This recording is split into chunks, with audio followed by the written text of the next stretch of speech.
श्री गणेशाय नमः। श्रीमद् भगवद गीता अध्याय 12 भक्ति योग।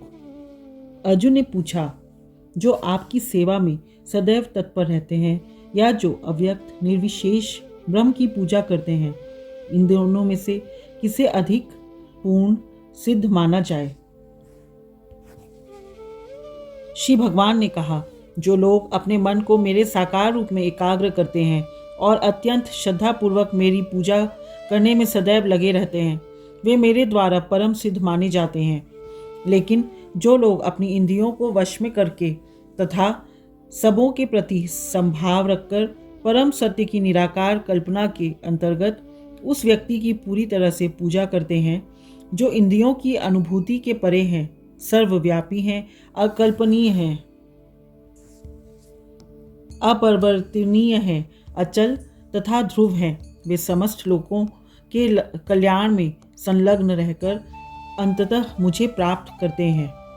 जिन लोगों के मन में परमेश्वर के अव्यक्त निराकार स्वरूप के प्रति आसक्त है, उसके लिए प्रगति कर पाना अत्यंत कष्टप्रद है।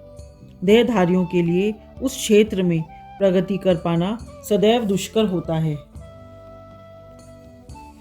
जो अपने सारे कार्यों को मुझ में अर्पित करके तथा अविचलित भाव से मेरी भक्ति करते हुए मेरी पूजा करते हैं और अपने चित्तों को मुझ पर स्थिर करके निरंतर मेरा ध्यान करते हैं, उनके लिए हे पार्थ, मैं जन्म मृत्यु के सागर से शीघ्र उद्धार करने वाला हूँ।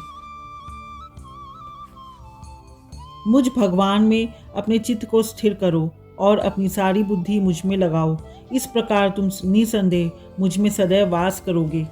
हे अर्जुन, हे धनंजय, यदि तुम अपने चित्त को अविचल भाव से मुझ पर स्थिर नहीं कर सकते, तो तुम भक्ति योग के विधि विधानों का पालन करो।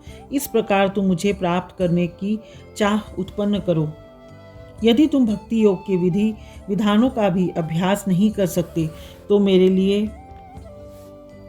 कर्म करने का प्रयत्न करो, क्योंकि मेरे लिए कर्म करने से तुम पूर्ण अवस्था सिद्धि को प्राप्त होगे।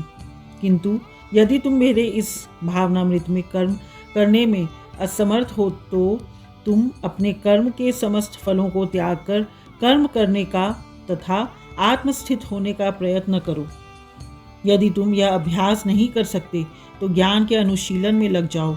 लेकिन ज्ञान से श्रेष्ठ ध्यान है और ध्यान से भी श्रेष्ठ है कर्म फलों का परित्याग, क्योंकि ऐसे त्याग से मनुष्य को मनः शांति प्राप्त हो सकती है।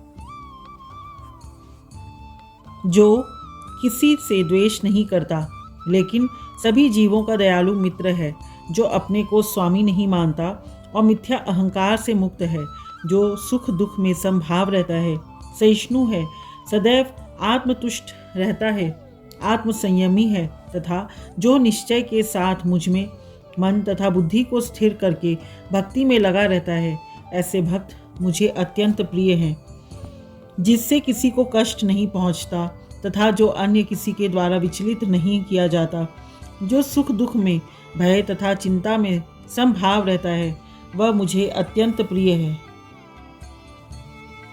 मेरा ऐसा भक्त जो सामान्य कार्यकलापों पर आश्रित नहीं है, जो शुद्ध है, दक्ष है, चिंता रहित है, समस्त कष्टों से रहित है और किसी फल के लिए प्रयत्नशील नहीं रहता, मुझे अतिशय प्रिय है।